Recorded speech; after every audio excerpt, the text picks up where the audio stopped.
Hey guys, welcome back to Objective Reviews. This is the part 2 of my Sony A7 III review, and if you haven't checked out the first part, I'll link it here. You can go check it out and then come to this one if you prefer. And this particular video is broken down into two sections. I quickly talk about using the MC11 adapter on this camera, and then I move on to my camera setup. So the time codes for both of these are down in the description. You can go check them out if you want to jump to one section or the other. And I would want to start off with the smaller section, which is talking about using the MC11 adapter on this camera. So let's get started. Now, upon getting the MC11 adapter, like I mentioned in my first part, it was pretty evident that this is only an adapter. It is not a focal reducer or anything like that. However, there are places in the adapter, as you can see on your screen right now, where you can place tiny glass elements in there or filters and have it apply to all the glasses you put on this adapter. Now, the common question is, how well does this adapter work for the Sigma lenses on the A7 III, especially for autofocusing in video mode? And so for that, let's take a quick look. So we have the camera set up for eye tracking, and what it's basically going to do is track me from the background walking towards the camera into the foreground, and it is going to try and keep me in focus all the time. The camera is I'll have all the camera settings up on your screen right now, and as you can see, it works perfectly fine. I did, however, have to update the firmware on both the MC11 adapter and the 35mm lens. And similarly, following up on that, I also updated the firmware on my 18 to 35mm lens, which I used to record these videos on the Ursa Mini. I popped it on the A7 III and set the camera to APS-C mode or crop mode, and because that is what this lens is designed for. And as you can see, the eye tracking works pretty well. It doesn't work as well as the 35mm, but it does do a good job nonetheless. Now, this performance will be vastly different and much superior if you're using a native E-mount lens. But the point of this section of the video was to show you that the MC11 adapter can and will do eye tracking pretty well if you're using adapted lenses. Now, I do agree that my testing does not test regular EF lenses, so please excuse me for that. However, I've been told that other EF lenses, the non-Sigma ones, don't work as well for eye tracking on autofocus, but the art lenses are supported. Most of the art lenses are supported, so do check the support table that Sigma has on their website regarding the matter, and you should be good. Alright, so let's jump into the second section of this part of the review. And what I want to talk about in this section is the camera setup that I have, because it has greatly influenced the first part of this review. Whatever I had to say about it, my experience with using the camera over the past couple of weeks and all of that. So I feel that it is important for you guys to know how the camera was set up in order to accurately make a judgment before you buy this camera based on what I had to say. So let's jump into that. All right, so I believe you can see my camera screen. Let me just get it in my hand and get rid of all the obstacles in my way. Yay! So yeah, let's go into the menu. And yes, the very first thing I do recommend is setting up RAW and ShapeBack if you are going to be shooting photos, and then you wish to use the send to mobile function on the camera. Because when you shoot only RAW, what it's going to do is every RAW file has a very tiny JPG file embedded in it, and it's only going to give you that. It's not going to be the full resolution file. So if you do plan to do that, I recommend using this setup. Otherwise, you can just select RAW if you are only going to export these and into your computer. Alright, following up, I do prefer shooting uncompressed. The files are slightly bigger, but if file size is a concern, you can always select compressed. The difference isn't very large, but I just prefer the original RAW image that Sony can give me.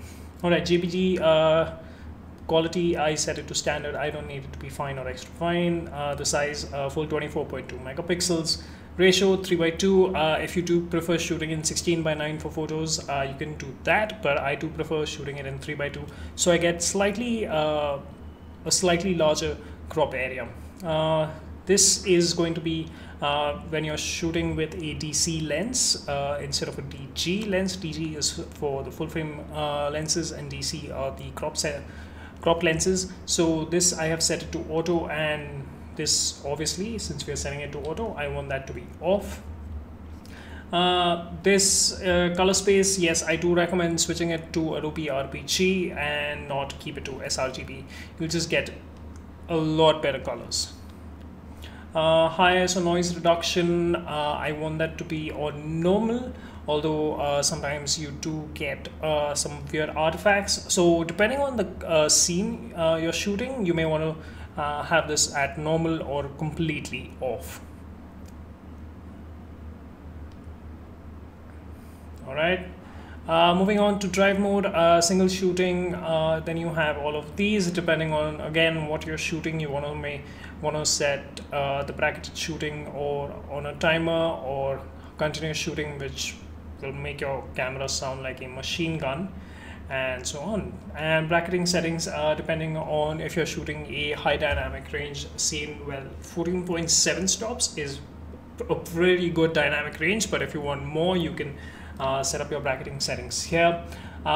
Your storage setup, so you can have your custom memory storages here, and you have M1, M2, M3, M4. These are your custom ones, and then the 1 and 2 is where you have your default ones.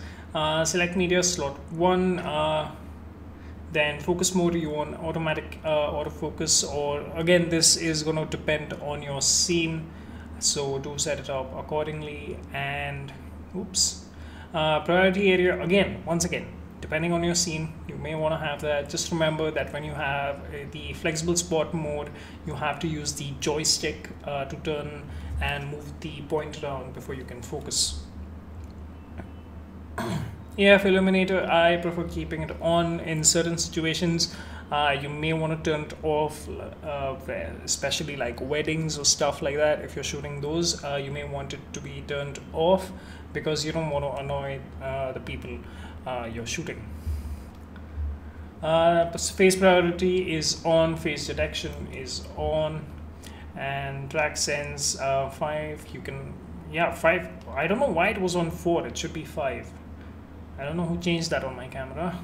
All right, let's move on to I still don't have a lens that needs this, so I just keep it at the default settings.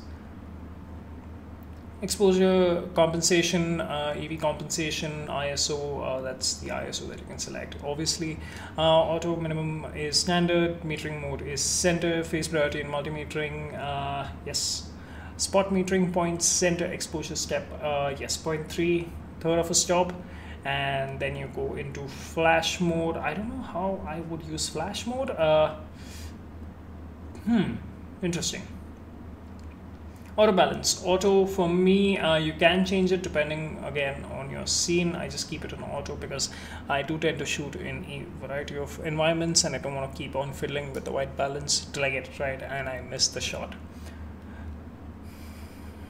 Creative style. Alright, so I keep it to the standard mode. I don't want any creative style. Let's see if we can get this focused here and go back to creative style. So this is vivid, very, very saturated, neutral, clear, deep, light.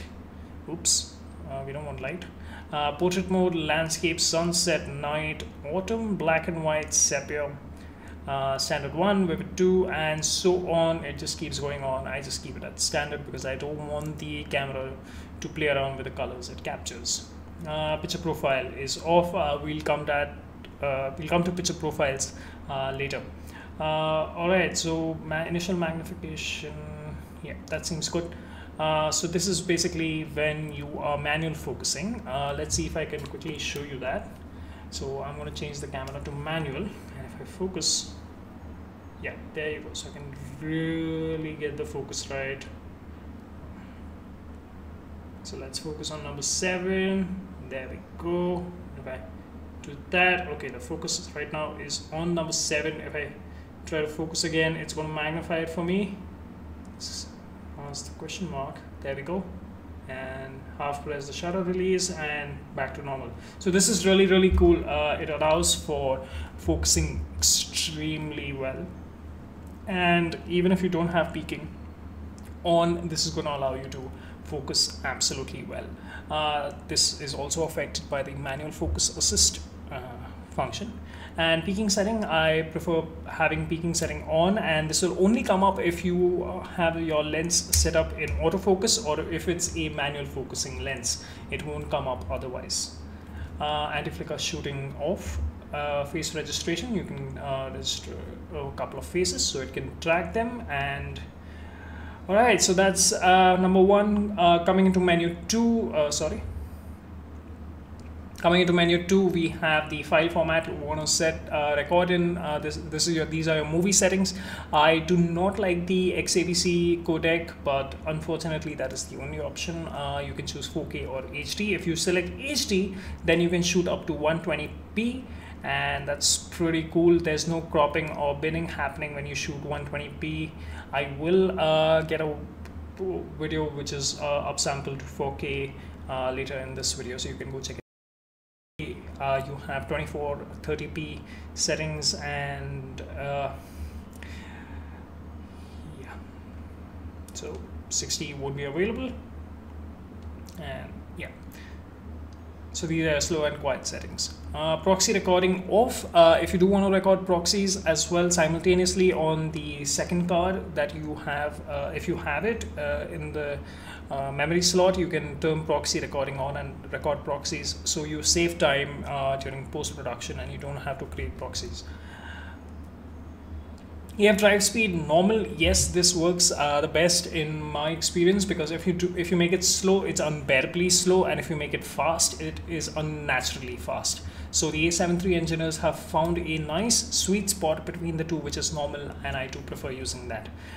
Tracking sensitivity, I have kept it to responsive, which works very well.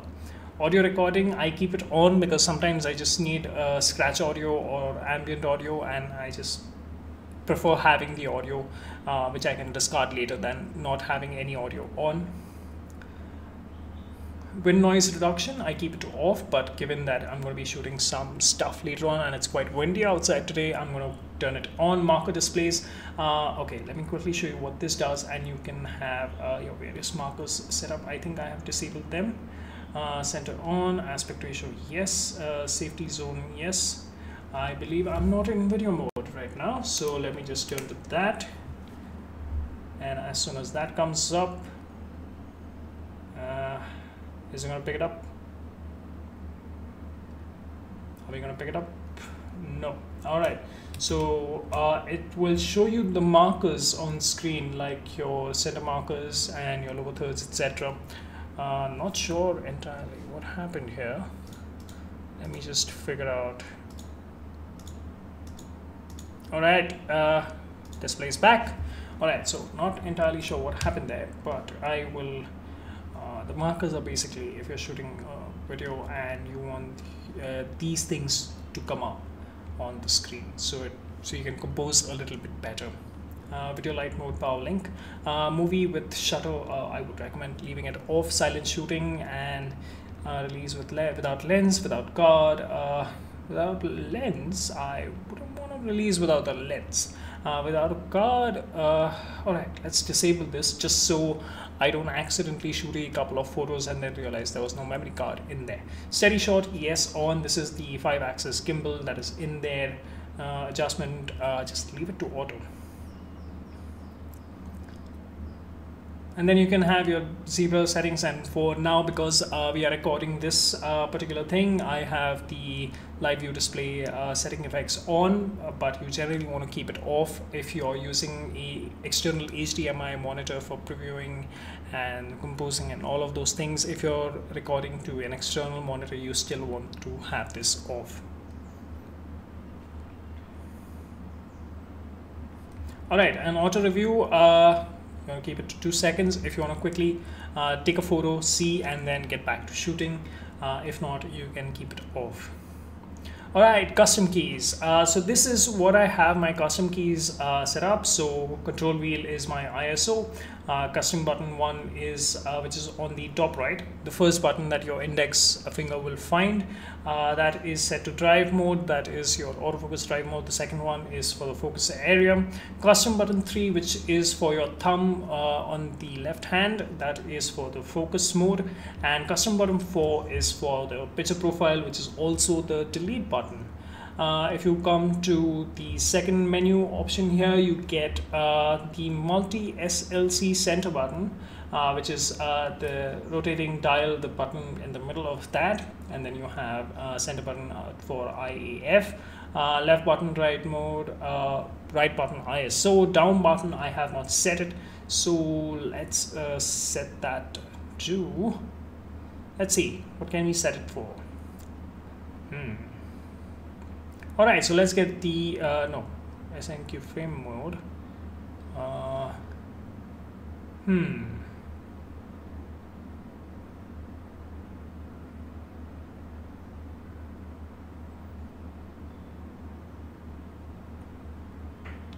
Alright, seems like I don't need it at the moment, so let's keep it to default. Maybe I'll come back to it at a later day. And number 3, AL, yes, you want to leave these default because this is how you're going to primarily be using the camera, unless you use it in some other way because of whatever reason and you need these buttons to do something else. You can go ahead and tweak that here. For movie modes, everything is the same except button 3, where I needed to switch between Super 35 and full frame mode. That's the only difference here. Playback, I keep them as the default settings.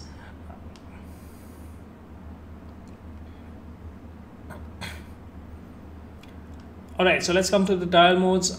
This is depending on, so this is very convenient from Sony if you are coming from a Nikon or Canon DSLR or one of those systems, and you know, in Nikon the front is one thing and the rear is the other, and on Canon is the exact reverse. So you can set it up here. So the first one is your front dial and the second one is your rear dial. AV is your aperture and TV is your shutter. So pretty convenient and pretty smart of Sony to include this. Alright, coming into network now. Send to smartphone is the thing I was telling you about. So you can so here you can decide what you need to send, but what this allows you to do is take a photo or a video and send it to your smartphone. Both iOS and Android are supported. You need the Play Memories app for this, and what it'll do is turn on the Wi-Fi on the camera. You connect it to the Wi-Fi network of the camera, and then it is just going to transfer the files over. Send to computer, select media slot 1, information of the camera is not set on the device to be the, okay. Alright, so I have never used this, so that is why it doesn't give me that information, but that's okay. Let's come back to the menu here. And FTP transfer function, you can use FTP to transfer photos there. You can set up the FTP servers and all of that. And if you're wondering, how is a camera that is not connected to the internet transfer photos to an FTP server? And actually, you can connect it to a Wi-Fi network. Let me just quickly find that. Control with smartphone is basically going to allow you to connect to the wireless network of the camera and control the camera from your phone. It also gives you a viewfinder section, which is pretty neat. I'll cover that in part 3 of this review, which is the last part. So Wi-Fi settings, so I can basically search for, alright, so there's my Wi-Fi network. That's a pretty weak signal, and I should be basically able to do that. And once you do that, you can go ahead and set up FTP transfer and you know, transfer photos from the camera to a FTP server somewhere and have them backed up immediately while you're on set. Alright, so Bluetooth settings, I have it on because you need this for the location setting. I generally use this, most of the times I don't, but sometimes I would really like to have location information in there, especially if I'm traveling, because I know the exact spot then on where I took the photo, and it may come in very handy. So it's good to just have that information because it's just metadata at that point. Edit device name, you can change the name of your camera and how it will appear on various networks and computers and stuff like that. Alright, so next is playback. You can do all your playbacky things in there, and well, basically not much.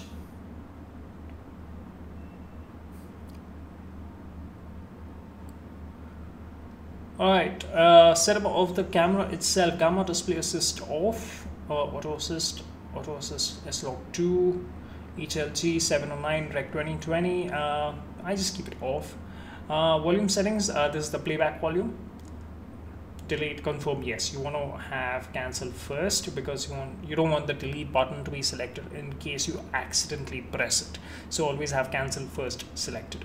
Display quality high, the only two options are high and standard. Just keep it on high because the screen on the back of this camera is pretty good and you will be able to see very fine details once you zoom in on an image. NTSC PAL selector, change to PAL. So depending on the region you're shooting or the format you need to shoot in, you can set up this setting from here. Touch panel, touch operation, I've set it to on, and touch panel pad touch, I've set it to both. This is for your touch screen focusing and all of that stuff. TCP UV settings, this is your time code settings here, and you can set these all up. This will be recorded into your video files when you're shooting. Remote control, I have set it to off because I don't use it. You can select your HDMI resolutions, your inputs outputs here. Info display, I've set it to on. Time code output, set it to off. If I turn it on, it's going to give us a time code somewhere. No, okay, no, because we haven't set up the time code on this camera yet. And control from HDMI, if you have like an external monitor that can trigger recording on the camera over the HDMI signal, you can use this and turn it to on or off depending on that. USB power supply, yes, I have kept this to on because I generally charge this camera over USB and without the included power cable, which is just absolutely rubbish and dumb. Then you have your date and time settings and area settings, copyright information if you need to set all of that, and I have already done that. I'll just quickly show you. You can set up your name and everything here. I want the copyright, set copyright info, display copyright info. Yep, there we go. Alright, and nope, we don't want to format the cards here, and this is how your file names are going to be. You can change that as always if you're coming from a different system, or if your company follows a particular naming convention, you can set all of that there, or you can set it up to the code name of the shoot that you have given, and then you know which file belongs to which shoot. Alright, and then finally the version, and that's it. Then you have the favorites menu, and you can set up favorites here, and basically just add all your commonly used menu items in here. I still need to go ahead and figure this part out, but everything else that I need is quite easily accessible. I keep hearing about people telling that the Sony menus are not accessible at all, they're very deep and very complicated, but I've had a very opposite experience when it comes to this, so I'm pretty fine with this. It's much better than the Nikon system that I'm coming from, so this is great for me. And finally, let's talk about picture profiles. So if you remember, I have custom button 4 set up for bringing up the custom profile menu, and that is what brings it up. So here is picture profile 1. So these are general settings that I'm about to show you. Ignore the gamma and color mode for now. Just check out the general settings that I'm showing you, and then we'll go to the gamma and color modes. So black level, I have it set to +5 because I want the blacks to have slightly more detail than normally that is available. Saturation to +3, color phase to +3. Into color depth, I have R set to +1, blues set to +3, cyan to +3, magenta to +2, and yellows to +2. This is based on the thing I mentioned in my first part of the review, where the camera has a natural tendency to lean more towards the greens, so this kind of balances it out. And then if you come into detail, I have it set to normal. Now this is something I copy. Oh yeah, one more thing, knee. So in knee, I go to mode manual, and you want to keep that there. And now let's come to the and let's talk about the gamma and color modes. So picture profile 1, I have set it to S-Log 2, which I do not use a lot, and color mode to S-Gamut 3. I don't want the cine because it's a bit weird. So S-Gamut 3 is fine.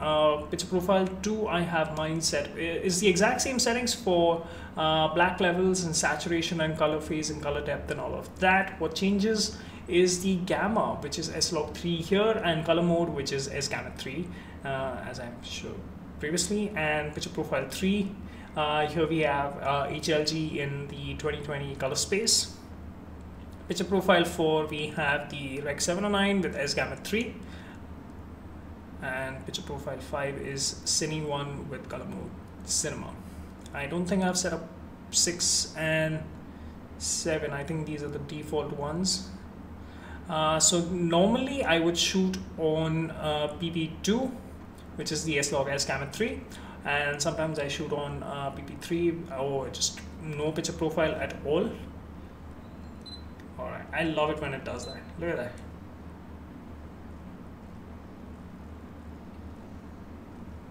I love it. Don't you love it? I love it.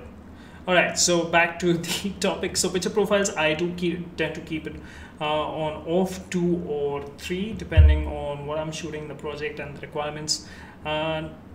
We did a actual commercial project on this camera, and we shot in S-Log 3 with S-Gamut 3, and the footage turned out to be great. Lots of details in there, although as I mentioned in my previous video, grading the footage, not a fan at all.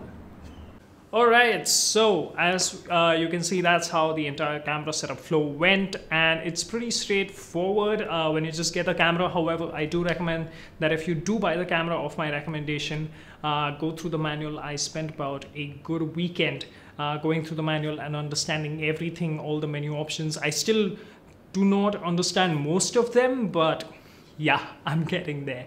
And another thing you may have noticed in my setup is that I've kept a lot of things at their defaults, simply because I want the camera to give me the image that it is capturing. I don't want it to do a lot of post-processing before it writes the whole package into the raw file. I want the raw file as unadulterated as possible, and I can do all those fixes in sharpening and vignette reduction and all of that in post-processing. Now, since the last video, I did get a few more shots, so let's check those out quickly as well. And as you can see, the camera does very, very well in almost all kinds of conditions you can throw it in, and I do plan to do a portrait shoot in the coming up months, pretty soon actually. Just waiting for a call back from a certain friend of mine. I know he watches my videos, so anyways, that aside, I also do plan to do a landscape shoot with the camera pretty soon. I have that one project going on, and the camera is also being rented for a production level ad film, so that's also going on for the camera. I do believe they're planning to use signature prime lenses on it, which is super cool, and I can't wait to see what the camera does on those lenses. So yeah, I will still recommend the camera to you. If you want to get the links to buy the camera and all the gear that I've talked about, they'll be down in the description. Those are my affiliate links, so if you buy using them, it'll give me a small kickback, which is very useful, especially considering that the channel has still not managed to get into the renewed YouTube partnership program, so I still do not have monetization on this video running, so help me out. All right, that's the end of this video. If you liked it, hit the like button. If you disliked it, let me know in the comments what you disliked about it. And if you're new around here, don't forget to hit the subscribe button and click on the bell icon so you get notifications when I upload new videos. I'll see you in the next one. Cheers.